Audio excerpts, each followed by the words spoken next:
Hi, my name is Angela Welshans with Regent University's class Making of a Christian Leader. I recently had the opportunity to interview Mr. Ben Nelson, the lead pastor of Collectivist Church here in Calera, Alabama. And the biggest takeaways I had were his leadership styles. He has a lead up or a lead by example mentality and a servant's heart leadership style, which I find his lead by example leadership style interesting because it's, in his words, it's not finding the person who has all the answers.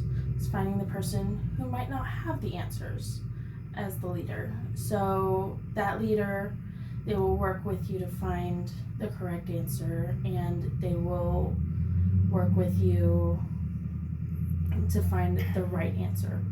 He looks for someone that's to him is what makes a good leader. Then there's also his servant's heart mentality and leadership style. Mr. Nelson, strives to serve others, and I think that is admirable. He has a nonprofit called Pray Love Unite Ministries, which their entire existence is doing for one what you could do for 100, such as buying a mattress for one person. Can't do that for everybody, but you can do it for the one. This servant's heart mentality is really what strives and drives that ministry forward that he started with his wife. And it all started with a dream of serving the community. An example in my own life where someone had a servant's heart leadership style was my 6th grade history teacher. He was the one that got me interested in history in the first place. He would make our history class interactive and fun. It was just a joy to be there every day. One example of how he made it fun is we would make barricades out of our desks and throw paper balls at each other as if they were ammo, and just have a civil-esque war of how it would have been like back then without the heat. That is how I fell in love with history. I want to use my history degree to work in a museum and curate exhibits that make history fun for the next generation, like history was made fun for me.